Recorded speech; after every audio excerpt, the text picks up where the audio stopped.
We now have an FAA report that a military helicopter and a regional jet have collided near Reagan National Airport, and it looks to appear that that crash took place over the Potomac. We go back to our own Chad Pergram is on the phone. He's on the scene. Chad, what do you have?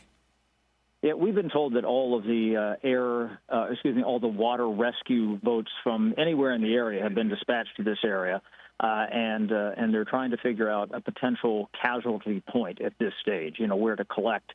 God forbid if there are in fact bodies in the water and things like that. But that's been the number one key here. Again, it's amazing where I'm standing, because we're not that far from the airport, and when you would fly in, you would go right past this point. This is south of the airport. South of the runway.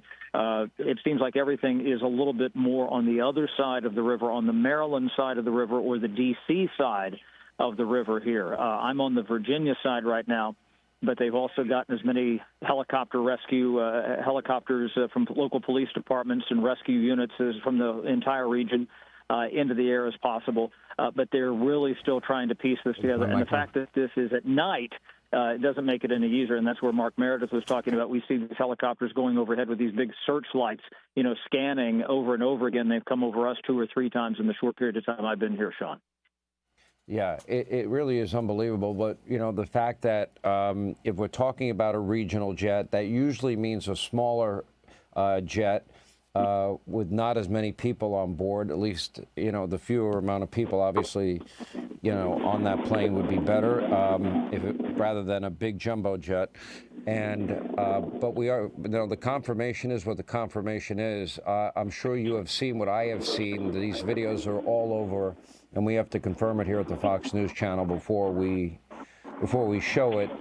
Preliminary reports also indicate that it might have been out of Wichita, Kansas, and a military helicopter and a collision over the Potomac.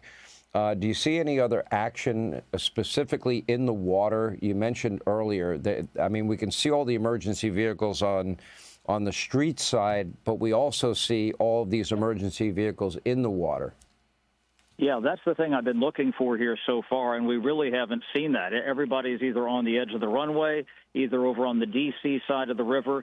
They're on terra firma. And in just the past couple of minutes since I've been on the air here, we have a statement from Don Beyer. He is the Democratic representative from Northern Virginia. He represents this area of Arlington and Alexandria just across from Washington, D.C. Beyer says, I am following the response to a reported aviation incident at DCA, that's the code for Reagan National Airport, and am in touch with airport officials as we try to learn what happened and why. This is obviously very worrying, but I urge the community to please let the first responders do their jobs and save lives. That is the statement from the Democratic representative from Northern Virginia, Don Beyer, who lives not far from here, in fact, in Northern Virginia, in Alexandria. And, this is just a hop, skip, and a jump across the river. But nothing in the water from this vantage point, although, what's interesting, Sean, I wonder if there's a craft in the water that we can't see, because there's just been a little bit of, you can see a wave coming in. Go ahead, Sean. We have the official FAA statement. American Airlines Flight 5342 collided with a Sikorsky H-60 helicopter while on approach to the runway at Reagan. That is consistent with the video that I saw online that has been making its rounds online. It is heartbreaking. And that would be a regional jet and a military helicopter.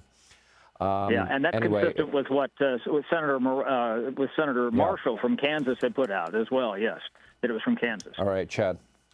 We appreciate it. Our thoughts and prayers are with any of the victims in all of this. Please stay with the Fox News Channel for continuing coverage.